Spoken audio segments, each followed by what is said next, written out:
Shabbat Shalom once again. As we reflect on all of our childhoods, there's a question we were asked a lot. And the question was this: what do you want to be when you grow up? A mensch. Did somebody say a mensch? That's a great answer, by the way. What do you want to be when you grow up? Who the heck knows at 8 years old what somebody wants to be when you grow up? You might know, actually, but it might be different 10 years later, or 20 years later, or 30 years later. You can start out as a school teacher and then become a lawyer. You can start out as something and become something different. Or you can be that way throughout your entire life. The answer is really much deeper than just the profession one has. And so let's go to the first slide, Ed. This week's Torah portion begins the words of the book of Leviticus. The book of Leviticus. And it says, Vayikra el Moshe, Vayedaber Adonai lemor. That God called to Moses, saying the following. And then he told him all the things he was supposed to do.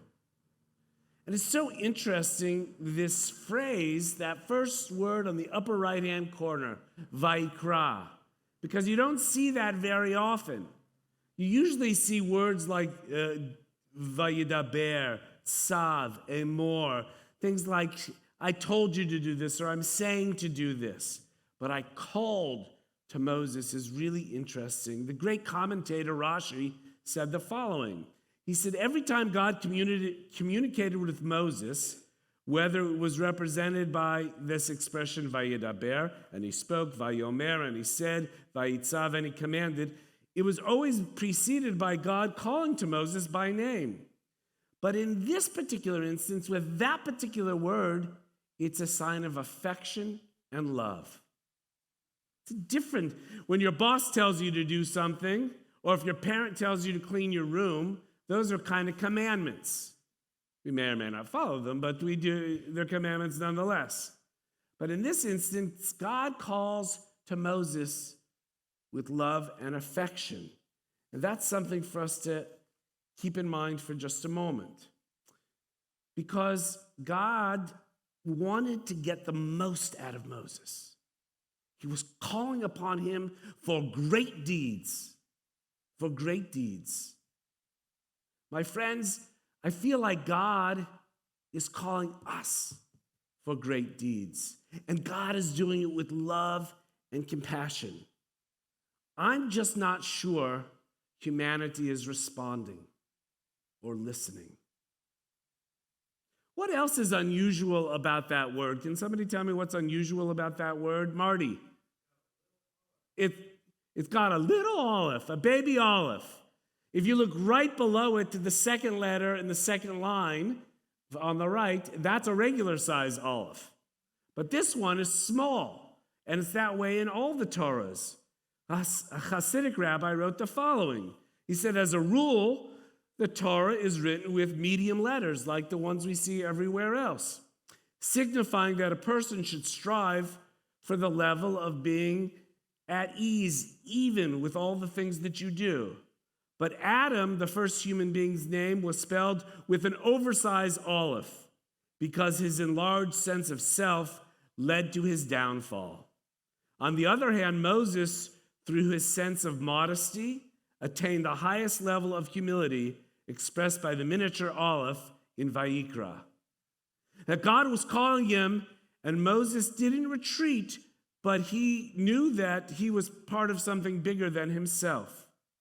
And so it's important for us to think of two things now. When God calls upon us, know that we're being called with love and affection, just as God demonstrates, and that when we respond, we must respond with humility. We must respond in a sense that we have a job to do, but we are not God. We must remain humble about whatever it is that we do. Stephen King, the famous author, said it this way: if God gives you something you can do, why in God's name wouldn't you do it? Vaikra. And so each of us is called in love and humility. The question tonight is, how do we find out what is called on for us? What is God calling us to do? I don't know, but I'm going to explore it with you. There are three very short questions I'd like us to consider, or issues I'd like us to consider tonight, because I believe to my core, we are all called upon. The first way we are called upon is the most obvious way. And this is Sermon 101, okay? Here it is. Are you ready? We could all write this sermon. Be of service. God is calling us to be of service. And God called us to be of service to each other, and hence we serve God when we serve each other. For example, Sermon 101, example 1, we can volunteer our time. Lois is a terrific example of such service. I have time, I have ability, I'm going to serve. If we are created in God's image, as it says in the book of Genesis, and God is an entity of goodness, then so too can we be. So, very simply, take time to give back, take time to just give, take time to share, take time to be of service. That is a good sermon 101. Thank you and good night. I'm doing the examples backwards tonight because I'm starting with the most simple and then going a little bit more difficult because I want to make an important point here. And that is, this esoteric point is that all of us can go deeper than just volunteering our time. Volunteering our time and being of service is critically important, but each of us can go deeper. Each human being is a person of value. For the person who sees only challenges and never sees the potential within themselves, it's because they haven't tapped into those resources yet that is plentiful within them. This may not even be their fault. Life gets in the way, preventing us sometimes from tapping into the potential that is our calling. But it is there. I believe it with every human being I see. Sometimes that calling from God can be in a whisper, and sometimes it can be in a shout, and sometimes it's in silence. We must attune ourselves as human beings to be our best selves, to hear the call that resides within the recesses of our souls. It's there. And if we haven't found it, we have to figure out a way to access it. One way to achieve this is to consider the diagram on the screen from an article called I Believe. And it asks some basic questions here. First question is, in order to find one's calling, if you could spend the rest of your life doing or talking about one thing, what would it be? If you answer it, you will now know part of your calling. Number 2, your life experience has rendered you an expert at something. At what are you an expert? If you answer it, you will now know part of your calling. Number 3, what do you love? If you answer it, you will know part of your calling. What do you hate? If you answer it, you will know what your calling is not. Number 5, what makes you feel alive? If you answer it, you will know part of your calling. What is in your hand? What resources do you already have to answer the call? If you answer it, you will know part of your calling. What Moses was called to do is greater than anything any of us will ever be asked to do. And God asked him, and he had a speech impediment. He said, "Are you kidding me, God?" He said, "Nope, you're the one." He says, I don't got it in me." God said, "You do have it in you." And he led the greatest civil rights march in human history for 40 years with an ungrateful people. But he got them to the promised land.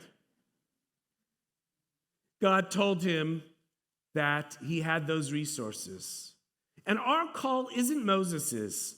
Ours is ours. And it's important to know that everyone is called upon to be a person who can give and attain holiness.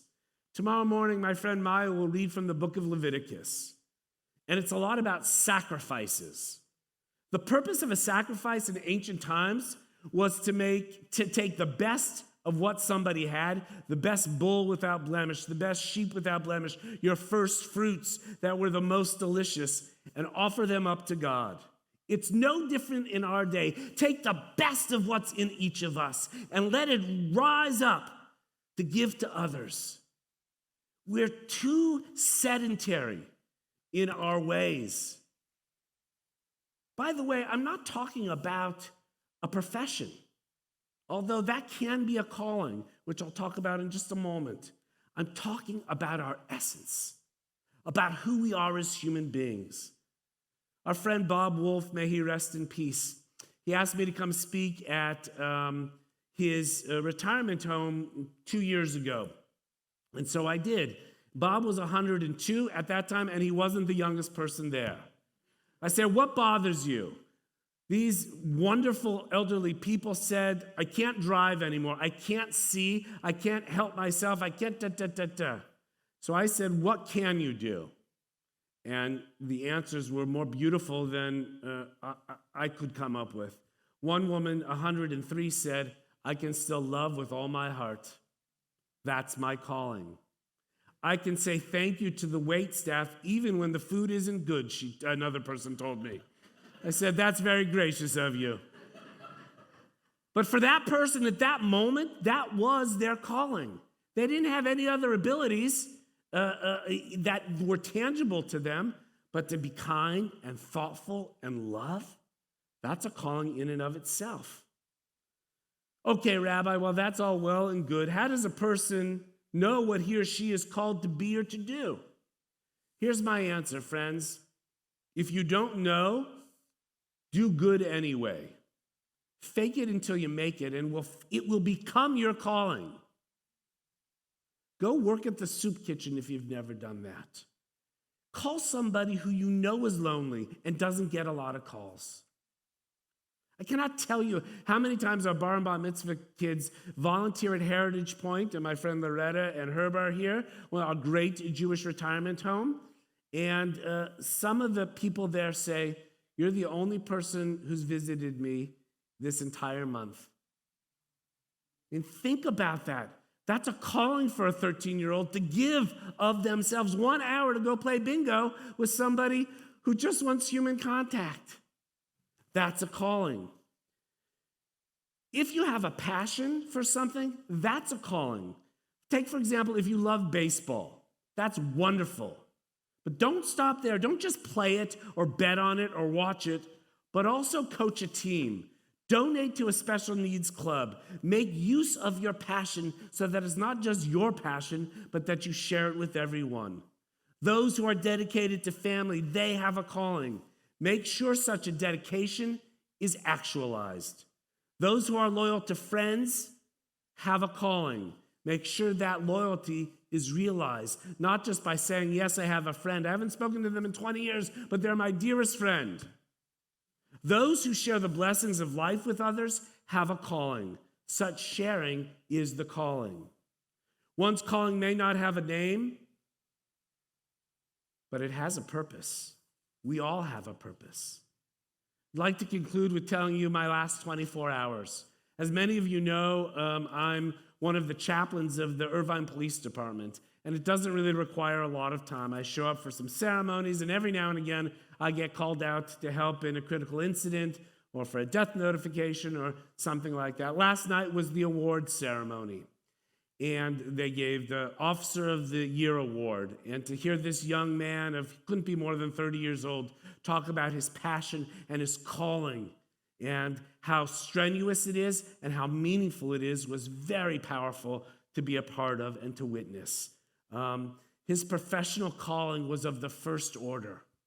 And then on my way here today, after some morning meetings to sit down to write my sermon, I got a call from the lieutenant who said, "We need you to come to the police station." One of our employees, 39 years old, died suddenly due to some health issues. And so all the chaplains went there, and we spent all afternoon there. Every officer on their day off, and those who were on patrol, and those who were in undercover, and those who were on the SWAT team, and those who were on the traffic division showed up. 200 plus officers and employees came, and we sat together and we talked together. That's a calling of a personal nature. They knew what to do. They knew what was demanded of them as human beings, as part of a professional organization, but it was more than that. It was part of a family. Vayikra. It said Vayikra. They knew their humility. They knew their love. So tonight, we must take some time to listen to the call of God, to help us find our purpose, to find our calling, to go into the world and make it a little bit better. In our life, we will have many callings. Let us answer. Amen.